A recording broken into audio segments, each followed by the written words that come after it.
Hindustan Unilever, Britannia और Nestle जैसे stock market के सबसे सेफ स्टॉक्स की लिस्ट में आने वाले शेयर्स अगर 2-3 महीने में हमें 20 से 30%, यहां तक कि 35% का रिटर्न दे, तो इससे अच्छा सेफ्टी के साथ तेज रिटर्न जनरेट करने का और कोई तरीका हो नहीं सकता। पर ऐसा रिटर्न मिलता कैसे है और अभी किन स्टॉक्स में ऐसा मौका बन रहा है, इस बारे में बिल्कुल पॉइंट टू पॉइंट इस वीडियो में बात करेंगे। और इस वीडियो के स्पॉन्सर है एम स्टॉक, जिसके बारे में वीडियो में आगे बात करेंगे। देखिए, यह है नेस्ले का पिछले 5 ईयर का चार्ट, यह है ब्रिटानिया का चार्ट और यह है हिंदुस्तान यूनिलीवर का चार्ट। तीनों में कुछ सिमिलरिटी दिखा आपको? अगर नहीं तो मैं बताता हूं। लगभग 1 साल पहले तीनों स्टॉक्स में एक साथ फॉल स्टार्ट हुआ था और सिर्फ इन 3 स्टॉक्स में ही नहीं बल्कि एफएमसीजी सेक्टर के लगभग सभी स्टॉक्स में एक साथ फॉल स्टार्ट हुआ। और जैसे ही यह फॉल हुआ, तुरंत न्यू रिटेल इन्वेस्टर्स ने स्टॉक के बारे में नेगेटिव बातें स्टार्ट कर दिया। और नेस्ले, ब्रिटानिया को तो छोड़िए, हिंदुस्तान यूनिलीवर जैसे बड़े स्टॉक जिसके पास 48,000 करोड़ से ज्यादा पैसे तो रिजर्व में पड़े हैं, उसे भी फालतू स्टॉक का टैग देने लगे। यहीं पर डिफरेंस समझ आता है सेंटीमेंट बेस्ड इन्वेस्टर में और लॉजिक बेस्ड इन्वेस्टर में। जो सेंटीमेंट के बेसिस पर इन्वेस्ट करते हैं वो हमेशा केवल भाग रहे स्टॉक्स को ढूंढते हैं और उसमें एंट्री करते हैं। पर अगर उसी स्टॉक में प्रॉफिट बुकिंग आ गया या बाकी किसी रीजन की वजह से स्टॉक गिर गया, तो वही स्टॉक उनको बेकार लगने लगता है। उनके अकॉर्डिंग स्टॉक अगर भाग रहा है तो अच्छा है, और अगर वही स्टॉक कंसोलिडेशन में चला गया या प्रॉफिट बुकिंग आ गई तो स्टॉक खराब हो गया। जबकि लॉजिकल इन्वेस्टर्स स्टॉक में एंट्री से पहले लॉजिक देखते हैं और अगर फंडामेंटल्स और फ्यूचर पोटेंशियल दोनों अच्छा दिख रहा होता है तभी स्टॉक में एंटर करते हैं। और उनके एंट्री के बाद अगर वो स्टॉक डाउन आया तो अगर पैसे है तो क्वांटिटी ऐड करते हैं, और अगर पैसे नहीं है तो पेशेंस के साथ इन्वेस्टेड रहते हैं, जो ऑलमोस्ट सही अप्रोच है। पर पूरी तरह सही यह अप्रोच भी नहीं है। एक बार स्टॉक में इन्वेस्ट करके आंख बंद करके नहीं रहना चाहिए, बल्कि अगर स्टॉक गिर रहा है तो गिरने का रीजन देखना चाहिए और पता करना चाहिए कि आखिर स्टॉक गिर क्यों रहा है। और रीजन देखने के बाद उसे क्लासिफाई करो कि वह इंटरनल रीजन की वजह से गिर रहा है या एक्सटर्नल रीजन की वजह से। और इसको पहचानने के तरीके को देखें तो इंटरनल इश्यू में केवल वह पर्टिकुलर स्टॉक गिरता है, इसका रीजन मल्टीपल हो सकता है, जैसे मैनेजमेंट में सडन चेंज, एम्प्लॉय सैलरी को होल्ड करना, एम्प्लॉय का स्ट्राइक, सीनियर ऑफिस का रेजिग्नेशन या फिर कोई फ्रॉड। मतलब इंटरनल रीजन में ऑलमोस्ट वो सभी अपडेट्स आते हैं जो कंपनी के अंदर से आ रहा हो। और जब इंटरनल रीजन की वजह से स्टॉक गिरता है तो वह टाइम होता है स्टॉक से एग्जिट करने का, बशर्ते वह रीजन सही हो, उसमें कोई अफवाह या एक्सटर्नल एलिगेशन ना हो। और एक्सटर्नल रीजन में केवल वह स्टॉक नहीं बल्कि उस सेक्टर के ऑलमोस्ट सभी स्टॉक्स गिरते हैं या पूरा स्टॉक मार्केट गिरता है। और एक्सटर्नल रीजन में corona, earthquake, flood, inflation, war जैसे मल्टीपल रीजन हो सकते हैं। और जब भी स्टॉक एक्सटर्नल रीजन की वजह से गिरता है तो वह मौका होता है क्वांटिटी ऐड करने का या फिर स्टॉक में एंटर करने का। कुछ टाइम पहले जब ब्रिटानिया, नेस्ले और एचयूएल जैसे स्टॉक्स गिरे थे तब स्टॉक के अंदर कोई प्रॉब्लम नहीं था, बल्कि वॉर के इफेक्ट से रॉ मटेरियल कॉस्ट इंक्रीज हो गया था, जिससे इनपुट कॉस्ट में जंप आया और मार्जिन कम हो गया। लेकिन क्या यह परमानेंट प्रॉब्लम था? तो आंसर है बिल्कुल नहीं, बल्कि यह तो बेस्ट टाइम था इन्वेस्टर के लिए भी और ट्रेडर के लिए भी, क्योंकि इतने शॉर्ट टर्म में इतने एश्योरिटी के साथ और पैसों को सेफ रखते हुए 30 to 35% का रिटर्न और किसी तरीके से पॉसिबल नहीं है। और ऐसा ही जबरदस्त मौका अभी फिर मिल रहा है। पर शॉर्ट टर्म में या इंट्राडे ट्रेडिंग में सबसे बड़ा प्रॉब्लम ब्रोकरेज का होता है। और ऑप्शन ट्रेडिंग में तो यह charge on average 20 rupees per order होता है, 20 बाई में और 20 सेल में, यानी 40 रुपीज तो एक ट्रेड में चार्ज ही होता है, जिससे ट्रेडर पर हमेशा ब्रोकरेज से ज्यादा रिटर्न लेने का प्रेशर बना रहता है, जो उन्हें कंफर्टेबली ट्रेड करने से रोकता है। स्पेशली स्मॉल ट्रेडर्स के लिए यह सबसे बड़ा प्रॉब्लम है। और इस प्रॉब्लम को सॉल्व किया है एम स्टॉक ने, जो केवल 999 रुपीज में life time free brokerage provide करता है। चाहे स्टॉक्स ट्रेडिंग हो या ऑप्शन ट्रेडिंग, सब में बिल्कुल फ्री ब्रोकरेज। और जैसा स्क्रीन पर दिख रहा है कि जब आप 20 रुपीज के ब्रोकरेज वाले अदर प्लान्स को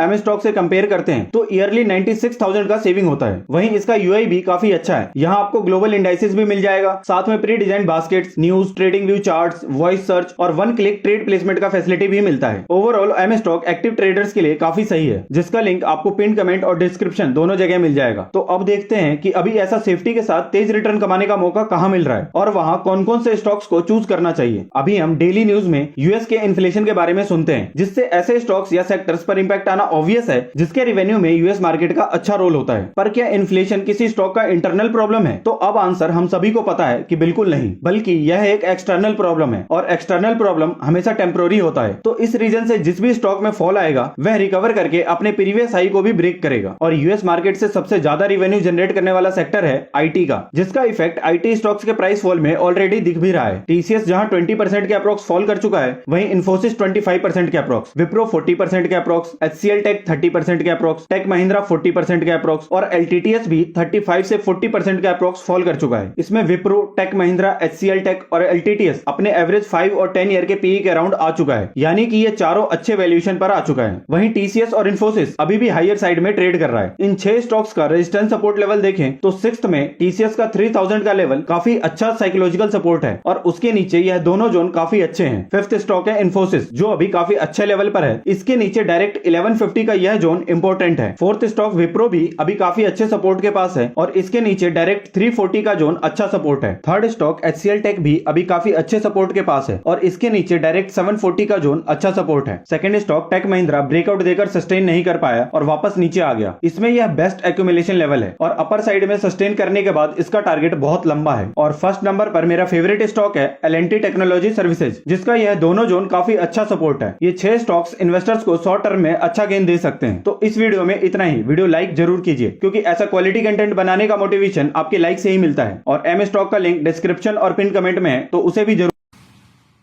Investments in securities markets are subject to market risks. Read all the related documents carefully before investing.